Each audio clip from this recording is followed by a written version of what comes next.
بسم اللہ الرحمن الرحیم والصلاة والسلام علی رسولہ الامین وعلی آلہ واصحابہ اجمعین۔ محترم سامعین، سامعات، خواتین و حضرات، دروس حدیث کے سلسلہ میں ایک اور حدیث لے کر آپ کی خدمت میں حاضر ہوں، جسے حضرت ابو موسیٰ رضی اللہ تعالی عنہ روایت کرتے ہیں۔ وہ فرماتے ہیں کہ آقا دو جہاں صلی اللہ تعالی علیہ وسلم نے ارشاد فرمایا، مثل الذی یذکر ربہ والذی لا یذکر مثل الحی والمیت۔ آپ فرماتے ہیں کہ حضور نبی اکرم رسول معظم صلی اللہ تعالی علیہ وسلم نے ارشاد فرمایا کہ جو شخص اللہ کو یاد کرتا ہے اور جو شخص اللہ کو یاد نہیں کرتا، اس کی مثال زندہ اور مردہ کی ہے۔ مطلب یہ کہ جو اللہ تعالیٰ کو یاد کرتا ہے وہ زندہ ہے، اور جو اللہ تعالیٰ کو یاد نہیں کرتا وہ مردہ ہے۔ بالکل واضح ہے کہ اللہ رب العزت کے ذکر کی وجہ سے آدمی زندہ ہے، اگرچہ قبر میں بھی چلا جائے۔ اور اگر کوئی آدمی ڈرائیو کر رہا ہے، کام کر رہا ہے اور دفتر جا رہا ہے، دفتر سے آ رہا ہے، لیکن اللہ تعالیٰ کے ذکر سے غافل ہے، تو وہ چلتا پھرتا آدمی مردہ ہے۔ میرے بھائیو، میری بہنوں، اللہ رب العزت کا ذکر ایک عظیم نعمت ہے، جیسے کہ اللہ تعالیٰ خود فرماتا ہے وَلَا ذِكْرُ اللَّهِ أَكْبَرُ۔ اللہ تعالیٰ کا ذکر بہت بڑا ہے، اور اللہ تعالیٰ نے اپنے ذکر کے سلسلہ میں کوئی ٹائم مقرر نہیں کیا۔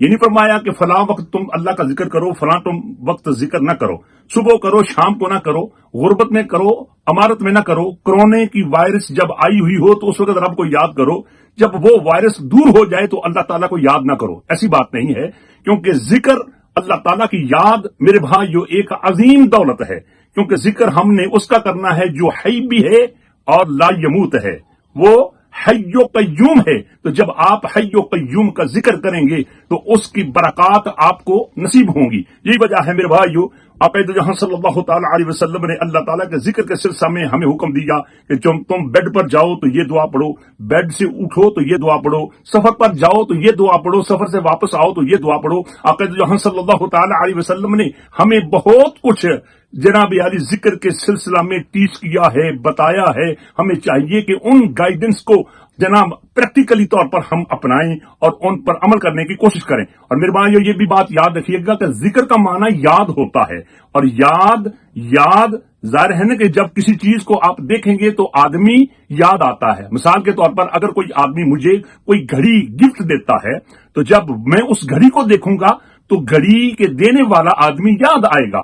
اب اللہ تعالیٰ کی یاد، اللہ تعالیٰ کو یاد کرنا ہے تو اللہ تعالیٰ کی یاد ہمیں کس نے دلائی؟ اس کا جواب یہ ہے کہ نبی اکرم صلی اللہ تعالی علیہ وسلم۔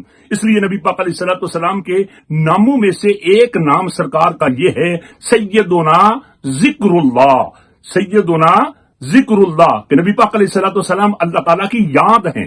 اس لیے اللہ تعالیٰ نے قرآن پاک میں فرمایا وَرَفَعْنَا لَكَ ذِكْرَكَ، اے پیارے حبیب صلی اللہ تعالیٰ علیہ وسلم، ہم نے آپ کے ذکر کو آپ کے لیے بلند کر دیا۔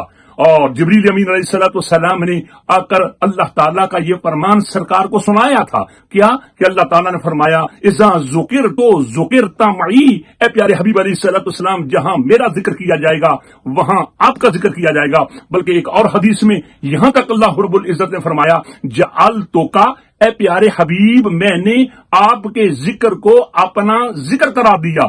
اذا ذکرک ذکرنی، جو آدمی آپ کا ذکر کرے گا وہ گویا میرا ذکر کرے گا۔ لہذا اے میرے بھائیو، نبی پاک علیہ السلام کا ذکر خدا کا ذکر ہے، اور خدا کا ذکر مصطفیٰ کا ذکر ہے۔ تو آئیے ان دونوں ذکروں سے اپنے دل کو آباد کریں۔ اگر آپ دل کو آباد کریں گے تو قبر میں بھی چلے جائیں گے تو انشاءاللہ آپ کی قبر بھی زندہ ہوگی۔